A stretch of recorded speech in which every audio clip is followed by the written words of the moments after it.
So the first thing you're going to do is pop your fabric into your hoop.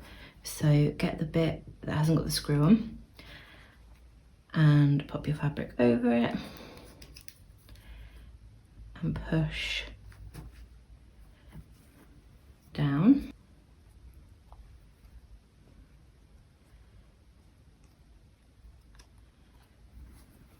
And then you're going to get your transfer and cut around the blue line. Ideally not with your embroidery scissors, just with any old household scissors. You don't want to blunt embroidery or fabric scissors by using them on thick paper. Again, it doesn't need to be too neat. We soak this away at the end.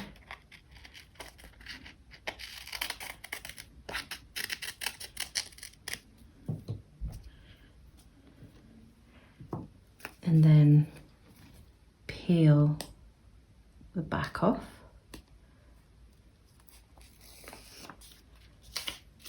And stick this onto your fabric.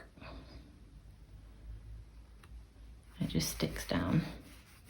And now you can, if you want a bit of extra security, use your black thread that's included to stitch a running stitch around outside of the red line, just to tack it down a bit more.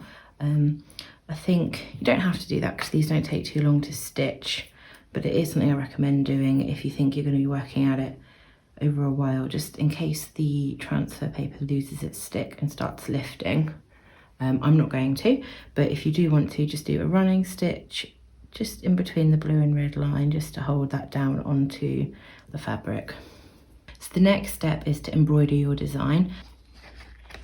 Your included instructions will have an embroidery guide on them, so just follow that until you've finished your embroidery.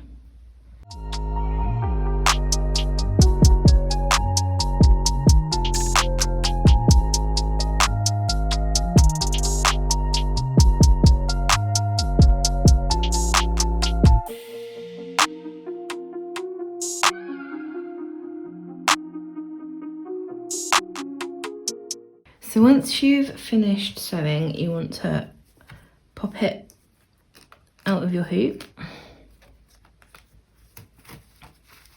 And then you're going to cut around the red line through the fabric.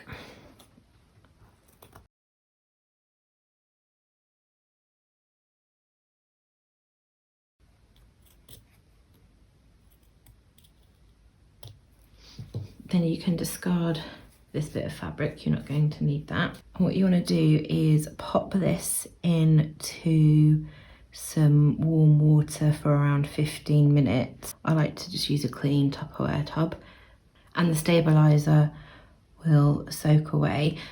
I usually leave mine for about 15 minutes and then rinse it under some warm water under the tap just to get rid of any residue. Once the stabilizer's all off, just pop it out and put it onto a clean dry towel and then leave it to dry flat. Here's one I made earlier. It looks slightly different because the variegated thread was from different sections. But once it's dry, you want to grab your black thread and thread quite a long length of it through your needle. I'm going to use a different thread just so you can see what I'm doing. So I've got quite a long bit threaded on, close to the edge of your embroidery. Just do a running stitch all the way around.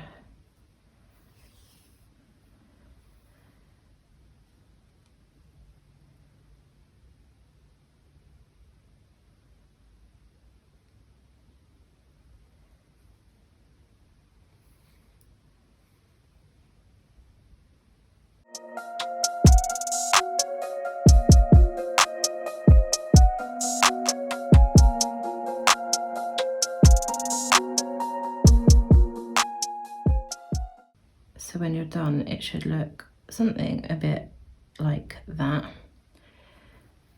Then you want to grab your jewellery findings and just pop the pendant bits out, so there should be 3. This is the front. You'll have a slightly curved one that is the middle, and then this is the back. So I'm going to grab the slightly curved middle section and pop it behind our embroidery. Grab hold of it and then just pull your running stitch so it closes around that middle section, and just make sure you're happy with how it's positioned before you pull it too tight. Let's pull it nice and tight. Check that you're happy it's in the middle. That can take a bit of fiddling, and also you may need to trim down the back of your fabric a bit more, just so it's not overlapping at the back if you've cut it a little bit too big. But once it's in position and you're happy, you're just going to go a bit wild at the back and sew it up. Now this doesn't have to look nice because it's going to be covered up. It just needs to hold everything secure. So just go from side to side, making long stitches. It's going to pull everything into place and keep it together.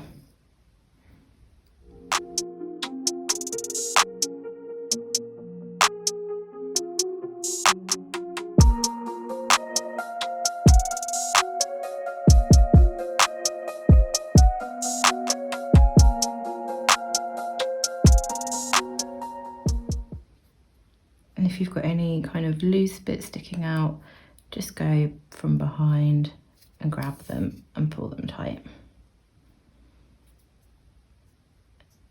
There we go. Give it another little move around on there so you're happy.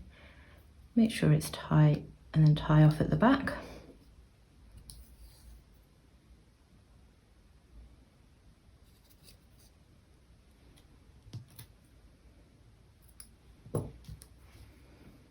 So once it's sewn up at the back and you're happy with it, grab your front section. Make sure you're putting it in the way up you want to wear it. So I am going to make this the top. Just pop it in there. And you need a little bit of a push to go in.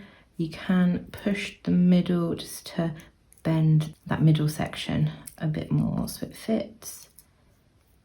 But once that's in, get your back.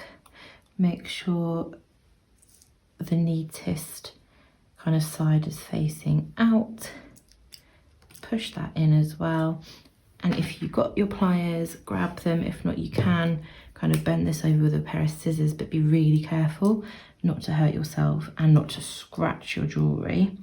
And then just bend over these pegs and push them down.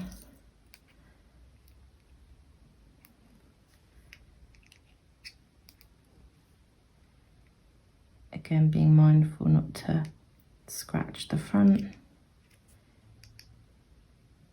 And then your jewellery is more or less ready. Just grab your necklace if you've bought a necklace. If you've bought a pin, it's the exact same process to put it together, but this will have a pin bit on it and you won't need to pop your necklace through. And then just thread your necklace through the hole here.